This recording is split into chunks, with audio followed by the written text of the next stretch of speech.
now we are going to continue reading Looking for Alaska. So if you've not watched the previous two videos, we're up to chapter 3, maybe 5. We're on page 50 and we're going to continue today. We're going to try and read a couple of chapters before my friend arrives. So yeah, without further ado. Also, my last two videos doing this were sat in a park, so it was like really nice, like cute vibes, and I don't really want to go to the park right now, so I'm at home on my gaming chair with some sunflowers, so this is gonna have to do. I'm sorry. Let us begin. 110 days before. Keeping up with my classes proved easier than I'd expected. My general predisposition to spending a lot of time inside reading gave me a distinct advantage over the average Culver Creek student. By the third week of classes, plenty of kids had been sunburnt to a Bufredo-like golden brown from days spent chatting outside in the shadeless dorm circle during free periods. But I was burly pink. I studied. And I listened in class too, but on that Wednesday morning when Dr. Hyde started talking about how Buddhists believe that all things are interconnected, I found myself staring out the window. I was looking at the wooded, slow sloping hill beyond the lake, and from Hyde's classroom, things did seem connected. The trees seemed to clothe the hill, and just as I would never think to notice a particular cotton thread in the magnificently tight orange tank top Alaska wore that day. I couldn't see the trees for the forest, everything so intricately woven together that it made no sense to think of one tree as independent from that hill. And then I heard my name and I knew I was in trouble. "Mr. Halter," the old man said, "here I am straining my lungs for your edification, and yet something out there seems to have caught your fancy in a way that I've been unable to do. Pray tell, what have you discovered out there?" Now I felt my own breath shorten, the whole class watching me, thanking God they weren't me. Dr. Hyde had already done this 3 times, kicking kids out of class for not paying attention and writing notes to one another. And I was just looking outside at the hill and thinking about the trees and the forest, like you were saying earlier about the way. The old man, who obviously did not tolerate vocalised rambling, cut me off. "I'm going to ask you to leave class, Mr. Holter, so you can go out there and discover the relationship between the trees and the forest. And tomorrow, when you're ready to take this class seriously, I will welcome you back." I sat still, my pen resting in my hand, my notebook open, my face flushed, and my jaw jutting out into an underbite. An old trick I had to keep from looking sad or scared. 2 rows behind me, I heard a chair move and turned around to see Alaska standing up, slinging her backpack over one arm. "I'm sorry, but that's bullshit. You can't just throw him out of class. You drone on and on for an hour every day and we're not allowed to glance out the window." The old man stared back at Alaska like a bull at a matador and raised a hand to his sagging face and slowly rubbed the white stubble on his cheek. "For 50 minutes a day, 5 days a week, you abide by my rules, or you fail. The choice is yours. Both of you leave." I stuffed my notebook into my backpack and walked out, humiliated. As the door shut behind me, I felt a tap on my left shoulder. I turned, but there was no one there. Then I turned the other way and Alaska was smiling at me. The skin between her eyes and temple crinkled into a starburst. "The oldest trick in the book," she said, "but everybody falls for it."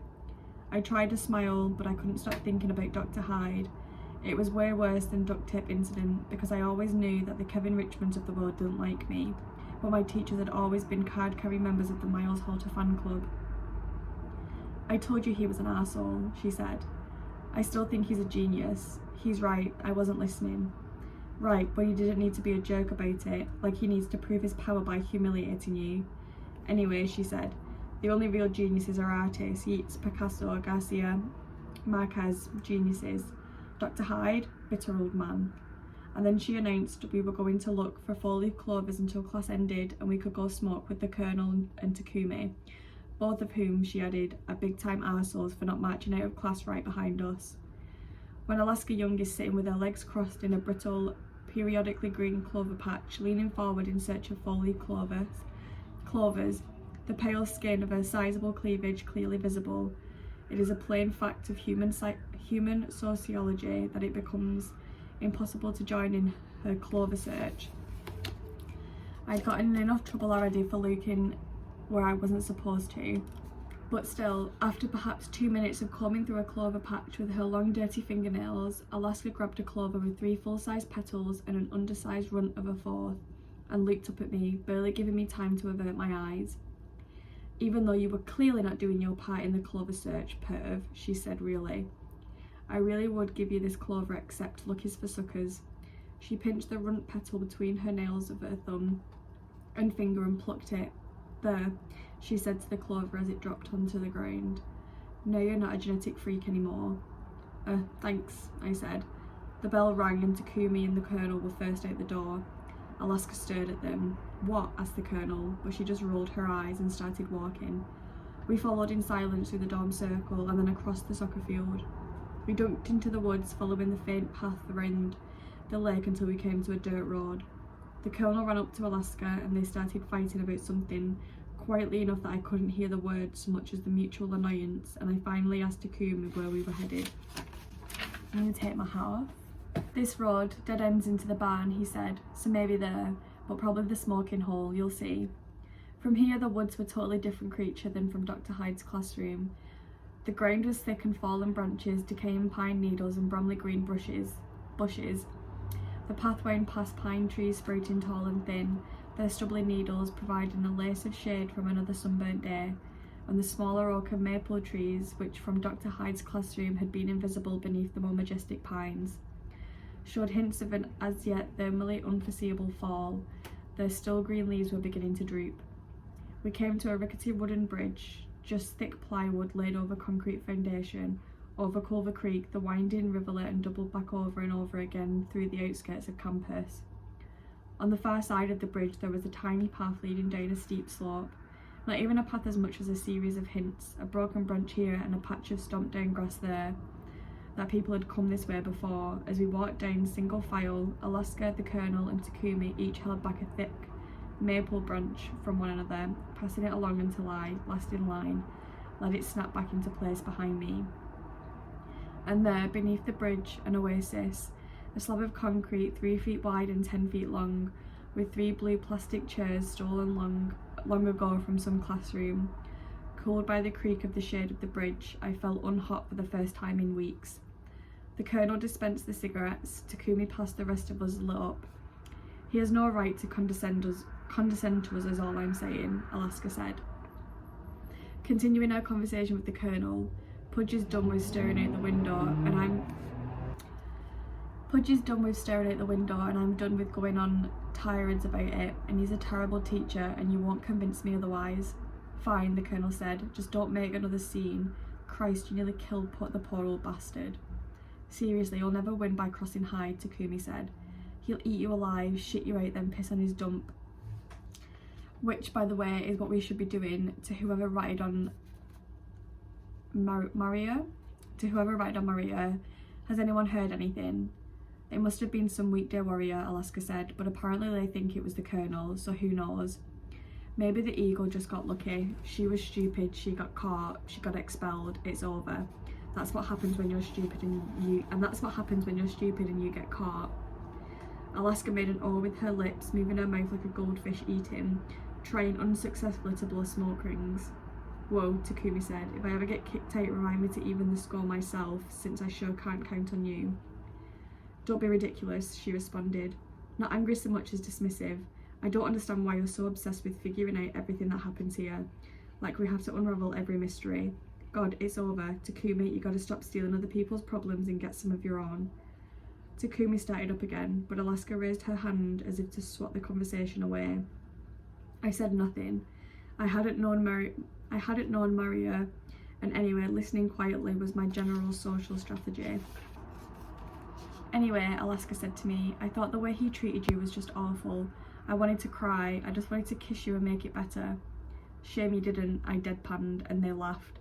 "You're adorable," she said, and I felt the intensity of her eyes on me and leaked away nervously. Too bad I love my boyfriend. I stared at the knotted roots of the trees on the creek bank, trying hard not to look like I'd just been called adorable. Takumi couldn't believe it either, and he walked over to me, tussling my hair with his hand, and started rapping to Alaska.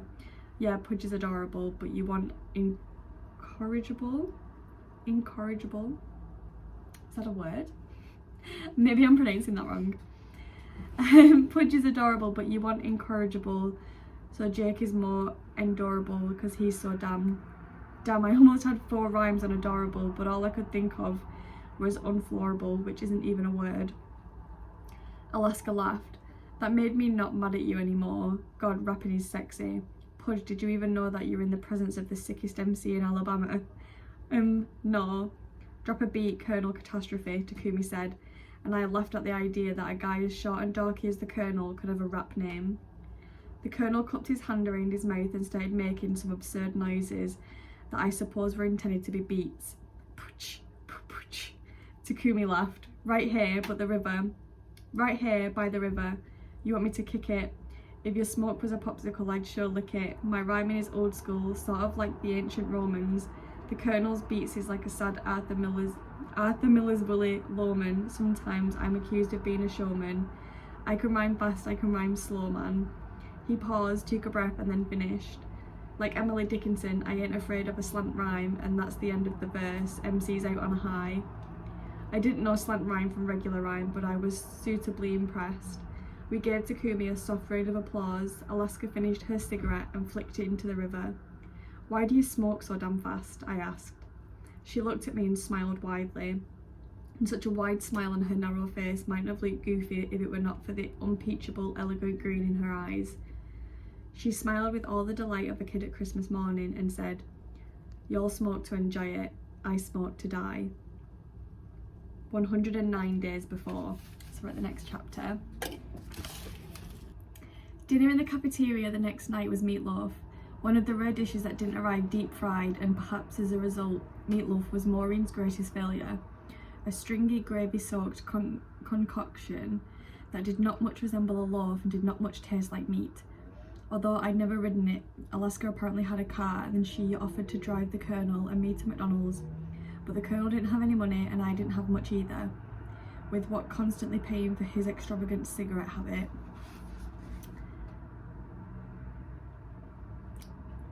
But the Colonel didn't have any money, and I didn't have much either, what with constantly paying for his extravagant cigarette habit. So instead, the Colonel and I reheated two-day-old burritos. Unlike, say, French fries, a microwave burrito lost nothing of its taste or its satisfying crunch, after which the Colonel insisted on attending Creek's first basketball game of the season. Basketball in the fall? I asked the Colonel. I don't know much about sports, but isn't that when you play football? The schools in our league are too small to have football teams, so we play basketball in the fall. Although, man, the Culver Creek football team would be a thing of beauty. Your scrawny ass could probably start a lineman. Anyway, the basketball games are great. I hated sports, and I hated people who played them. I hated people who watched them, and I hated people who didn't hate people who watched or played them. In 3rd grade, the very last year, the one that could play t-ball, my mother wanted me to make friends, so she forced me on to the Orlando Pirates. I made friends alright with a bunch of kindergartners, which didn't really bolster my social standing with my peers. Primarily because I towered over the rest of the players, I nearly made it onto the t-ball all-star team that year. The kid who beat me, Clay Wutzel, had one arm. I was an unusually tall 3rd grader with 2 arms, and I got beat out by a kindergartner, Clay Wurzel. And it wasn't some pity the one-armed kid thing either. Clay could flat out hit, whereas I sometimes struck out even with the ball sitting on the tee.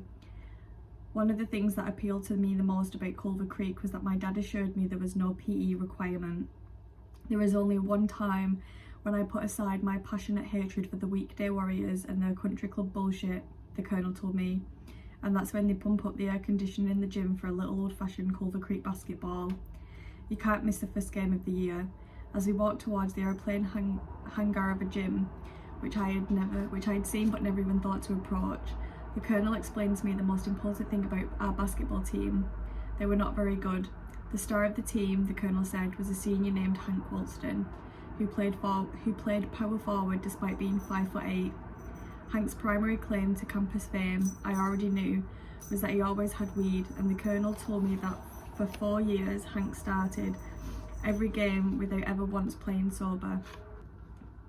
He loves weed like Alaska loves sex, the Colonel said. This is a man who once constructed a bomb using only the barrel of an air rifle, a Wright Per, and an 8x10 glossy photograph of Anna Kournikova.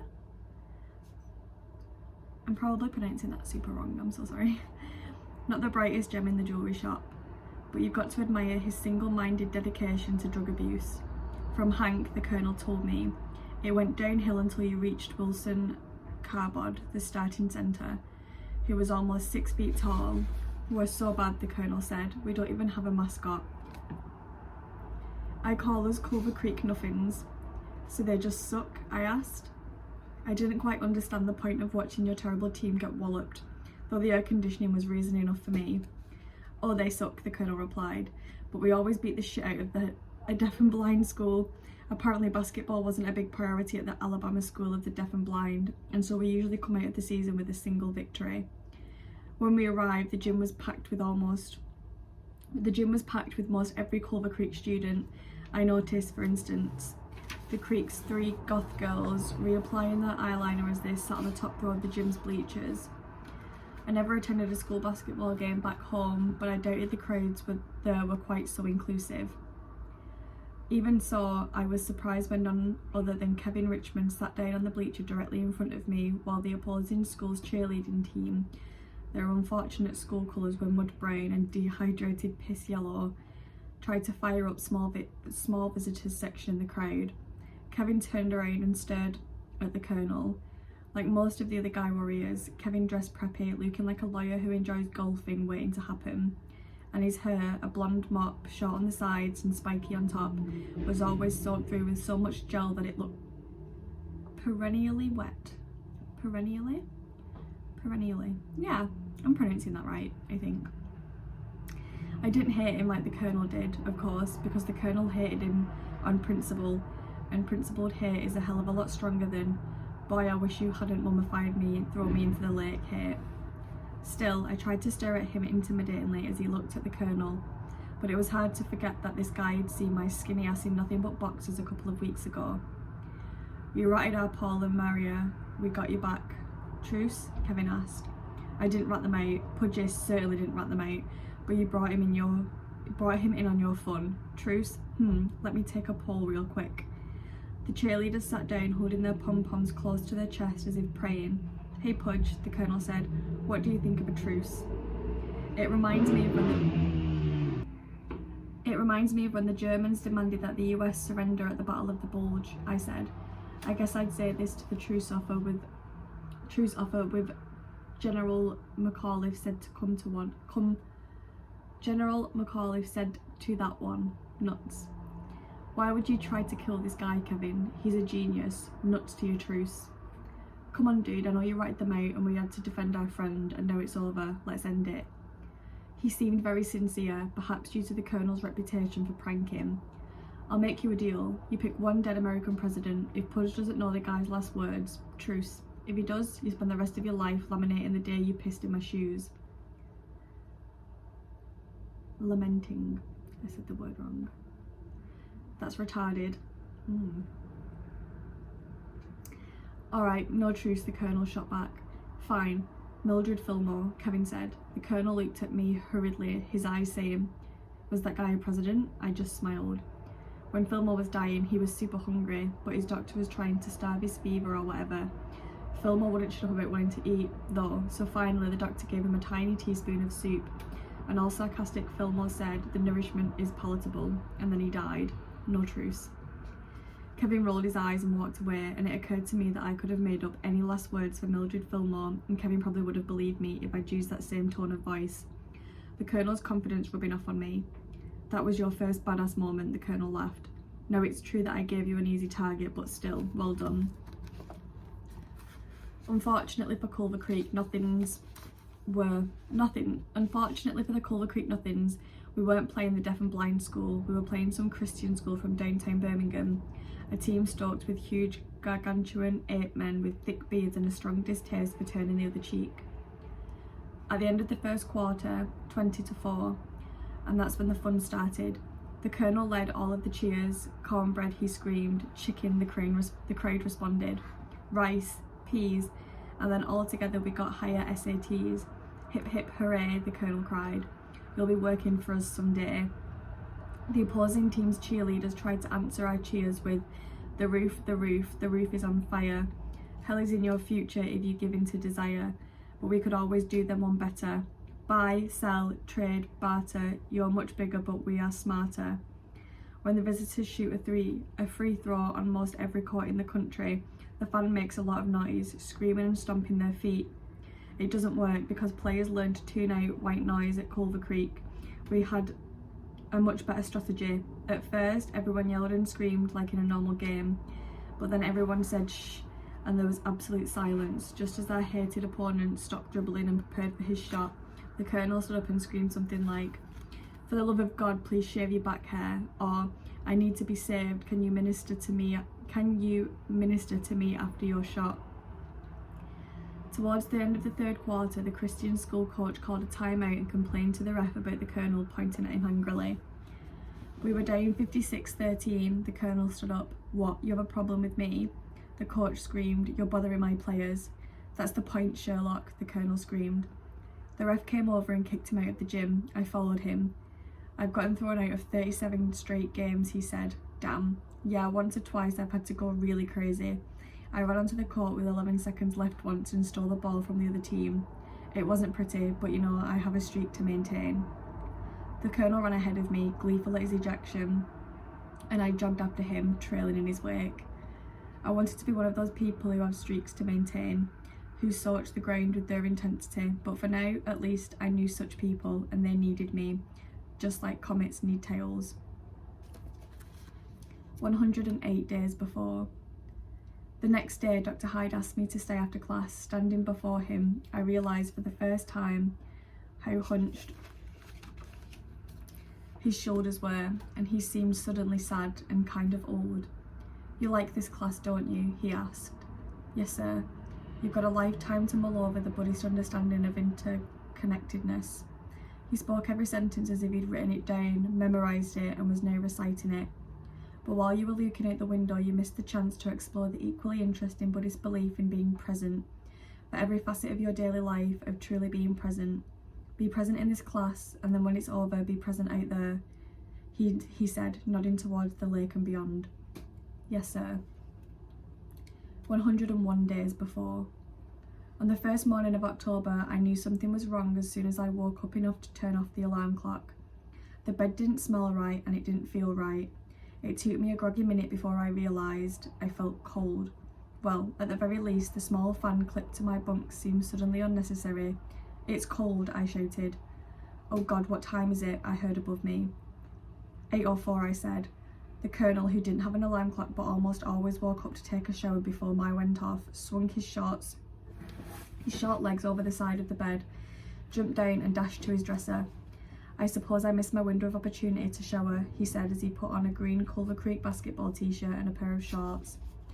Oh well, there's always tomorrow, and it's not cold, it's probably 80. Grateful to have slept fully dressed, I just put shoes on and the Colonel and I jogged to the classrooms. I slid into my seat with 20 seconds to spare. Halfway through class, Madame O'Malley turned around to write something in French on the blackboard and Alaska passed me a note. Nice bed, Ed. Study at McDonald's for lunch? Our first significant pre-calc test was only 2 days away, so Alaska grabbed the 6 pre-calc kids she did not consider weekday warriors and piled us into a tiny blue two-door. By happy coincidence, a cute sophomore girl named Lara ended up sitting on my lap. Lara had been born in Russia or someplace, and she spoke with a slight accent. Since we were only 4 layers of clothes from doing it, I took the opportunity to introduce myself. I know who you are, she smiled. You're Alaska's friend from Florida. Yup, great. Yup, get ready for a lot of dumb questions, because I suck at pre-calc, I said. She started to answer, but then she was thrown back against me as Alaska shot out of the parking lot. Kids, meet Blue Citrus. So named because she is a lemon, Alaska said. Blue Citrus, meet the kids. If you can find them, you might want to fasten your seatbelts. Pudge, you might want to serve as a seatbelt for Lara. What the car lacked in speed, Alaska made up for by refusing to move her foot from the accelerator. Damn the consequences. Before we even got off the campus, Lara was lurching helplessly whenever Alaska took a hard turn. So I took Alaska's advice and wrapped my arms around Lara's waist. "Thanks," she said, almost inaudibly. After a fast, if reckless 3 miles to McDonald's, we ordered 7 large fries to share. Alaska taught class, smoking while she ate. Like any good teacher, she tolerated little dissension. She smoked and talked and ate for an hour without stopping, and I scribbled in my notebook as the muddy waters of tangents and cosines began to clarify, but not everyone was so fortunate. As Alaska zipped through something obvious about linear equations, stoner baller Hank Walston said, Wait, I don't get it." "That's because you have 8 functioning brain cells. Studies show that marijuana is better for your health than those cigarettes," Hank said. Alaska swallowed a mouthful of French fries, took a drag on her cigarette and blew smoke across the table at Hank. "I may die young," she said, "but at least I'll die smart. Now back to tangents." 100 days before. Not to ask the obvious question, but why Alaska? I asked. I'd just gotten my pre-calc test back and I was awash with admiration for Alaska. Since her tutoring had paved my way to a B+, she and I sat alone in the TV lounge watching MTV on a drearily cloudy Saturday, furnished with the couches left behind by previous generations at Culver Creek students. The TV room had musty air and dust of mildew.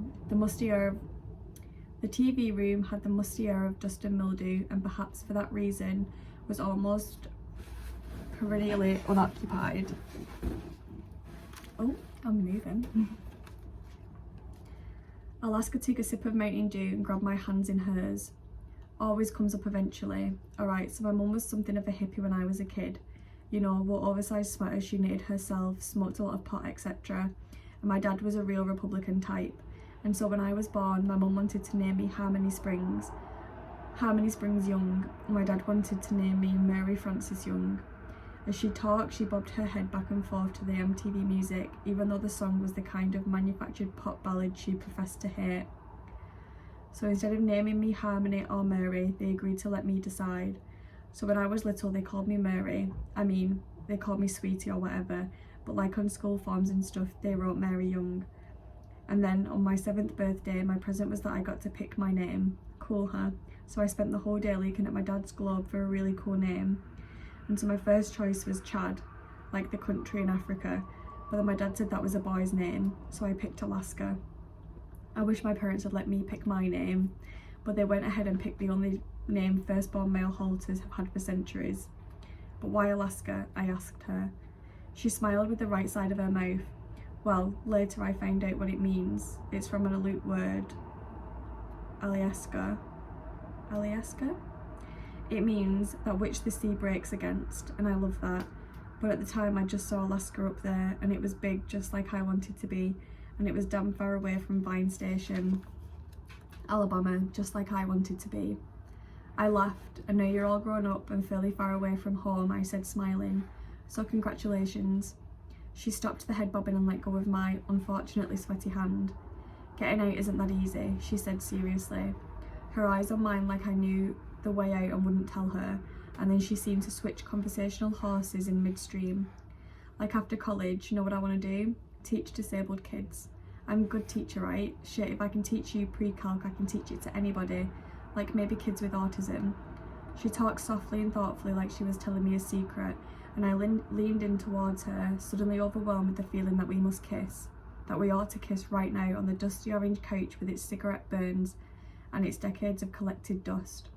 And I would have kept leaning towards her until it became necessary to tilt my face so as to miss her ski slope nose. And I would have felt the shock of her so soft lips. I would have, but then she snapped out of it. "No," she said, and I couldn't tell at first whether she was reading my kiss-obsessed mind or responding to herself out loud. She turned away from me and softly, maybe to herself, said, "Jesus, I'm not going to be one of the people who sits around talking about what they're going to do. I'm just going to do it. Imagining the future is kind of nostalgia." "Huh?" I asked. "You spend your whole life stuck in the labyrinth thinking about how you'll escape it one day and how awesome it will be, and imagining the future that keeps you going, but you never do it. You just use the future to escape the present." I guess that made sense. I had imagined that life at the creek would be a bit more exciting than it was. In reality, there had been more homework than adventure, but if I hadn't imagined it, I never would have gotten to the creek at all. She turned back to the TV, a commercial for a car now, and made a joke about Blue Citrus needing its own car commercial. Mimicking the deep-voiced passion of commercial voiceovers, she said, "It's small, it's slow, and it's shitty, but it runs. Sometimes. Blue Citrus. See a local used car dealer." But I wanted to talk more about her and Vine Station and the future. "Sometimes I don't get you," I said. She didn't even glance at me, she just smiled towards the television and said, "You never get me, that's the whole point." 99 days before. I spent most of the next day lying in bed, immersed in the miserably uninteresting fictional world of Ethan Frome, while the Colonel sat at his desk, unravelling the secrets of differential equations or something. Excuse me. Although we tried to ration our smoke breaks amid the shower's steam, we ran out of cigarettes before dark, necessitating a trip to Alaska's room. She lay on the floor holding a book over her head. "Let's go smoke," he said. "You're out of cigarettes, aren't you?" she asked without looking up. "Well, yes." "Got 5 bucks?" she asked. "Nope." "Punch?" she asked. "Yeah, alright." I fished a 5 out of my pocket and Alaska handed me a pack of 20 Marlboro Lights. I knew I'd smoke maybe 5 of them, but so long as I subsided the Colonel's smoking, he couldn't really attack me for being another rich kid, a weekday warrior who just didn't happen to live in Birmingham. We grabbed Takumi and walked down to the lake, hiding behind a few trees, laughing. The Colonel blew smoke rings and Takumi called them pretentious, while Alaska followed the smoke rings with her fingers, stabbing at them like a kid trying to pop bubbles. And then we heard a branch break. It might have been a deer, but the Colonel busted out anyway. A voice directly behind us said, "Don't run, Chipper," and the Colonel stopped, turned around and returned to us sheepishly. The eagle walked towards us slowly, his lips pursed in disgust. He wore a white shirt and a black tie, like always. He gave each of us in turn the look of doom. "Y'all smell like North Carolina tobacco field. Y'all smell like a North Carolina tobacco field in a wildfire," he said. We stood silent. I felt disproportionately terrible, like I had just been caught fleeing the scene of a murder. Would he call my parents? "I'll see you in jury tomorrow at 5, he announced, and then walked away. Alaska crouched down, picked up the cigarette she had thrown away, and started smoking again. The eagle wheeled around, his sixth sense detecting insubordination to authority figures. Alaska dropped the cigarette and stepped on it. The eagle shook his head, and even though he must have been crazy mad, I swear to God he smiled. "He loves me," Alaska told me as we walked back to the dorm circle. "He loves all y'all too. He just loves the school more, that's the thing. He thinks busting us is good for the school and good for us. It's the eternal struggle, Pudge, the good versus the naughty." "You're awfully philosophical for a girl that just got busted," I told her. "Sometimes you lose the battle, but mischief always wins the war." 98 days before. And that's where we're going to end it. So we did, I think, like 4 or 5 chapters there. I hope that was okay. I know that the reading is not like fantastic, and I do have dyslexia, so it does sometimes take me a minute to like pronounce the words correctly and things like that. But yeah, I hope everyone enjoyed that, and part 4 will be up soon.